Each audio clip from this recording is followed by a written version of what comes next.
अभी हम उसी जितेंद्र प्रसाद उर्फ जीतू प्रसाद के घर पर हैं, जिनकी हत्या 10 जुलाई को हो गई थी। और हत्या से पहले उसी रात में उन्होंने एक 40-42 सेकंड का वीडियो बनाया था। उसी वीडियो के आधार पर उनकी पत्नी सुमन कुमारी पिपरा थाना में जिस प्रकार से आवेदन दर्ज कराई थी 213/23, और उसके बाद में पुलिस अधीक्षक कांतेश कुमार मिश्र एक एसआई टीम का गठन करते हैं और इस केस की इन्वेस्टिगेशन चालू होती है।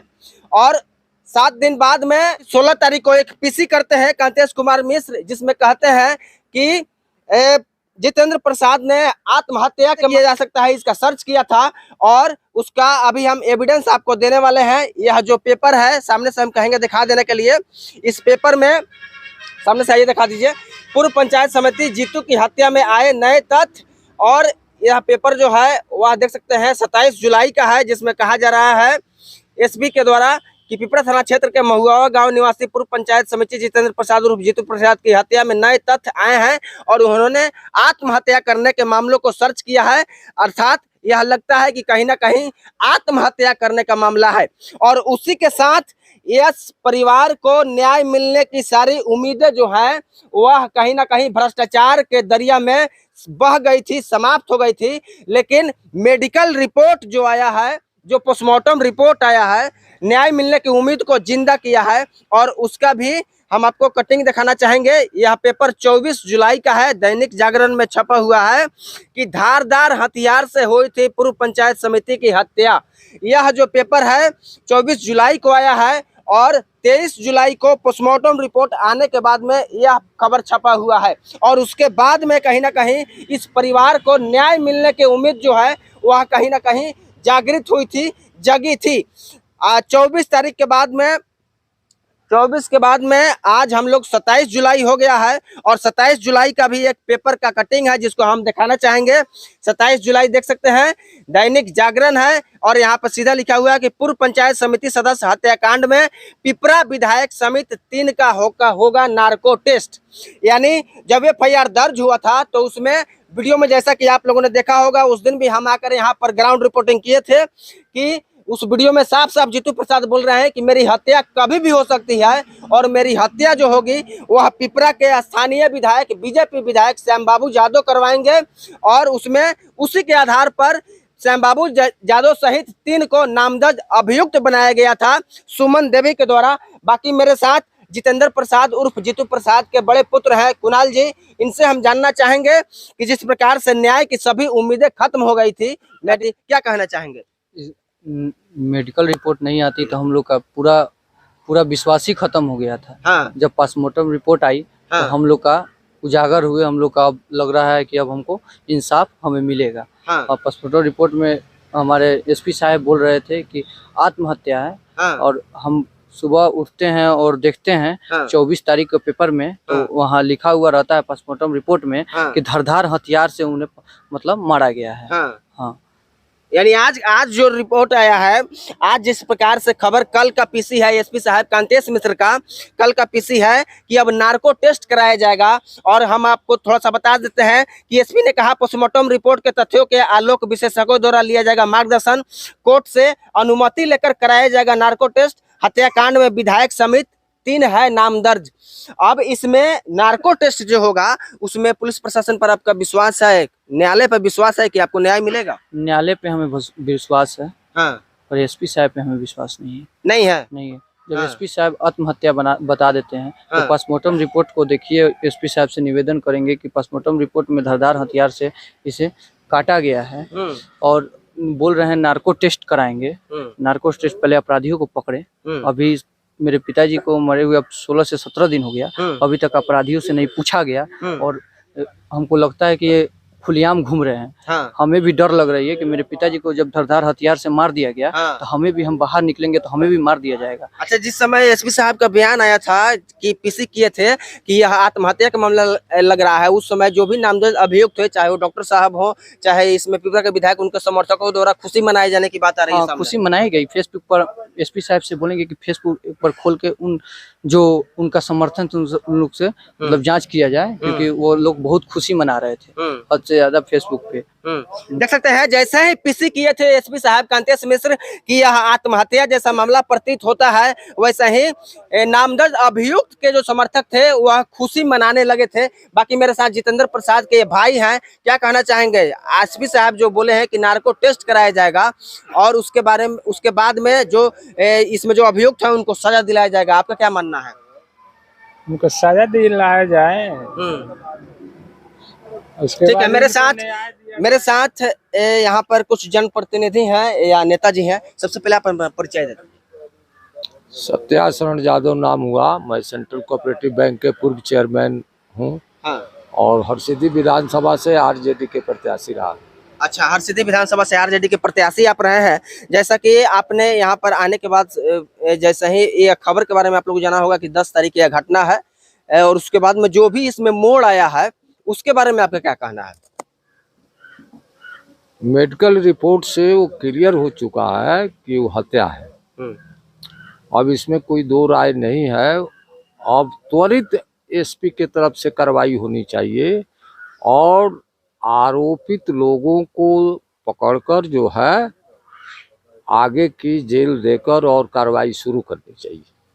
हत्या से पहले जितेंद्र प्रसाद ने एक वीडियो बनाया था 40-42 सेकंड का, जिसमें उन्होंने कहा था कि यहाँ मेरी हत्या श्याम बाबू यादव कभी भी करवा सकते हैं और उसके बावजूद जो एसआई टीम का गठन हुआ था उन्होंने इसको आत्महत्या बताया था। क्या कहना चाहेंगे इस पर आप?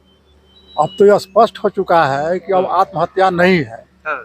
और इसमें प्रशासन जो है दबाव में आकर के और ये आत्महत्या का रूप दिया था और ऐसा एसपी साहब को नहीं करना चाहिए। उनको मानवता का ख्याल रखना चाहिए और इस तरह से वो कर रहे हैं तो उनका जो है समाज से उनका समाज का जो उन पर विश्वास है वो घट रहा है। ऐसा प्रशासन से उम्मीद हम लोग नहीं कर सकते हैं। और जो अभी नार्को टेस्ट हो रहा है इसमें भी लग रहा है कि एसपी साहब कोई ना कोई चाल है। इसमें भी लग रहा है कि कोई ना कोई चाल है। अगर चाल नहीं रहता तो पहले गिरफ्तारी होता, उसके बाद तब कुछ कोई काम होता। क्या कहना है कि अगर एसपी साहब का इसमें कहीं ना कहीं मिली भगत नहीं रहती तो पहले गिरफ्तारी होती है अभियुक्तों की, उसके बाद में जो टेस्ट होना होता सो होता। हाँ, वो टेस्ट होता। इनका जो है लगता है कि अभी भी कोई ना कोई दूसरा शतरंज का चाल चला जा रहा है कि किस तरह से जो है अभियुक्तों को बचाया जाए। बचाने का एक दूसरा चाल है। हाँ, दूसरा कुछ नहीं है। और जो नार्को टेस्ट है वह बचाने का कहीं ना कहीं एसपी साहब के द्वारा दूसरा चाल है। जिस प्रकार से एसपी साहब अपने बयान से बदले थे, जो टीम बनाई गई थी और टीम का जो बयान आया था कि आत्महत्या का मामला है, अगर उसी तरह से मेडिकल टीम जो थी अगर वह भी बदल जाती तो इस परिवार को न्याय कैसे मिलता? आज जो एसपी साहब नार्को टेस्ट के बारे में अपना बयान जारी किए हैं, इनको जो है पूर्व में इसकी जांच में इतना समय नहीं लगता है। जांच में जो है कहने का मतलब जो समय इन्होंने दिया गहन जांच कर लिया होगा, इसके पश्चात उनको सारी जानकारी मिल गई होगी। वे जो हत्या किया है वैसे लोगों को जेल के सलाखों में होना चाहिए था, वहां से पूछताछ होनी चाहिए थी, यह जरूरी थी। आज जो है आम आदमी सरेआम रोड पर अगर इस तरह की बात आती हत्या किया होता तो वैसे लोगों को तत्क्षण पकड़कर जेल में डाल दिया गया होता। आज जो है प्रतिनिधि की किसी की बात आती है, जो भी हो दोषी जो भी हो उस पर कार्रवाई होनी चाहिए, उसकी धरपकड़ होनी चाहिए और निर्दोष कोई नहीं फंसे, इसके लिए भी हम बोलेंगे। दोषी जो है उसको सजाए मिले, निश्चित रूप से मिले। और इतनी जो समय व्यतीत हो रहा है कहीं ना कहीं जो है प्रशासन फेल्योर है और इसकी मांग जो है सीबीआई से हम कराना चाहेंगे। समाज का विश्वास इन लोगों से उठ रहा है, इन लोगों पर से, इसलिए कड़ी जोरदार जो है इसमें मुशक्कत करनी पड़ेगी। ऐसे जितेंद्र प्रसाद जैसे लोगों की हत्या हो रही है, कितनी मासूम औरतें का जो सुहाग समाप्त हो रहा है, इस पर समाज को विचार करना होगा, संघर्ष करना होगा, रोड से सदन तक लड़ना होगा। जब आप नहीं लड़ेंगे तब आप न्याय की उम्मीद नहीं कर सकते हैं। इसलिए जोरदार हम बात रखते हैं कि न्याय के लिए अब जो है सीबीआई के स्तर से इसकी जांच होनी चाहिए। इन पर से समाज का भरोसा उठ गया है और उठ रहा है।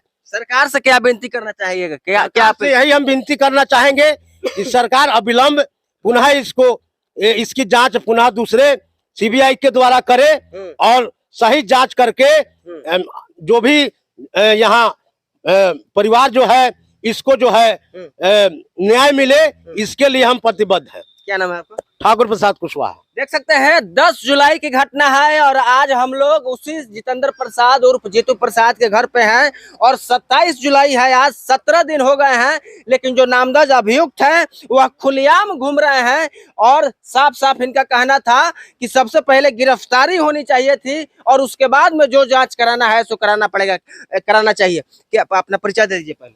मेरा नाम शिवशंकर भगत हुआ। हाँ मानव अधिकार फाउंडेशन हाँ राष्ट्रीय संगठन सचिव। हाँ। अच्छा, मानवाधिकार फाउंडेशन से हैं आप। जिस प्रकार से इसमें जो अभियुक्त हैं और उसके बारे में जो पीसी आता है एसपी साहब का कि यह आत्महत्या का मामला है, उन लोगों में जश्न का माहौल हो जाता है। ये कहिए कि मेडिकल टीम नहीं बिकी हुई थी जो सही रिपोर्ट दे करके न्याय की उम्मीद को बरकरार रखा है, और इसके बाद में जो क्या होना चाहिए उसके बारे में आप कहिए।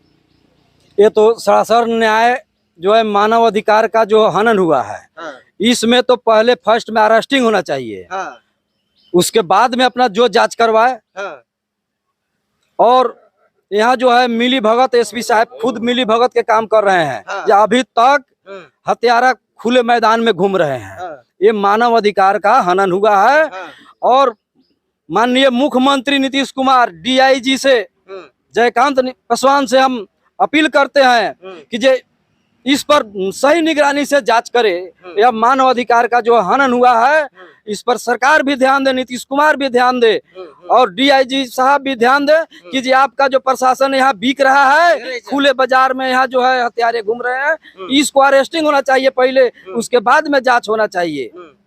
अच्छा, आप सरकार से क्या विनती करना चाहेंगे और आप अपने मानवाधिकार के जो फाउंडेशन है उस तरफ से इस पीड़ित परिवार को न्याय दिलाने के लिए क्या प्रयास कीजिएगा? इस परिवार को हमारा जो है न्याय के लिए हम अपने दिल्ली तक नहीं पहुंचाएंगे, हम अपने राष्ट्रीय अध्यक्ष तक भी पहुंचाएंगे और माननीय मुख्यमंत्री जी इस परिवार के बच्चे को सर्विस दे और उसका जो है मुआवजा दे। जिस प्रकार से 10 जुलाई की हत्या हुई थी जितेंद्र प्रसाद उर्फ जीतू प्रसाद की, और उसी रात में उन्होंने जो वीडियो क्लिप बनाया था उसके आधार पर, और यहाँ के जो पिपरा के जो थाना प्रभारी हैं उनको अगर नैतिकता के आधार पर जो इसमें अभियुक्त बनाए गए थे उनको गिरफ्तार करना चाहिए था, ना कि इसमें जो फेरबदल हो रहा है, नए नए मोड़ आ रहे हैं, नए नए तथ्य आ रहे हैं जो मानवता को शर्मसार कर रही है और आदमी को विचलित कर दे रहा है सोचने पर, और पुलिस प्रशासन पर सवाल उठाने पर। एक बार अंत में मेरे चैनल के माध्यम से सरकार से और यहाँ के जो एसपी हैं उनसे क्या विनती कीजिएगा आप? हम विनती करेंगे पहले अपराधियों को पकड़े, उसके बाद जो एसपी साहब बोल रहे हैं नार्को टेस्ट कराएंगे, पहले अपराधियों को पकड़े उसके बाद ये नार्को टेस्ट कराएं। पहले अपराधियों को पकड़े उसके बाद बोल रहे थे कि न्यायालय से मतलब इजाजत लेंगे, तो पहले तो अपराधियों को पकड़ा जाए क्योंकि खुलेआम घूम रहा है। हम अभी घर से भी नहीं निकल पा रहे हैं, हमें डर लग रही है कि हमें भी अपराधी जब घूम रहे हैं खुलेआम हमें भी मार सकते हैं। अच्छा, जिस दिन विधि मंत्री आए थे शमीम साहब, उस दिन भी हम आए थे, यहाँ पर एक चौकीदार बैठे हुए थे, वो कितने दिन तक रहे, उसके बाद कब चले गए? वो 5 से 6 दिन रहे। उसके बाद जब एसपी साहब का बयान आया 7-8 दिन के बाद, उसके बाद वो दिन से गायब हैं, अभी तक नहीं आए हैं। वो हटा दिया गया, उन्हें हटा दिया गया। बाकी इन तमाम मुद्दों पर आपकी क्या प्रतिक्रिया है कमेंट्स में जरूर हम जानना चाहेंगे। आगे के वीडियो के लिए बने रहें, तब तक जय हिंद, जय बिहार।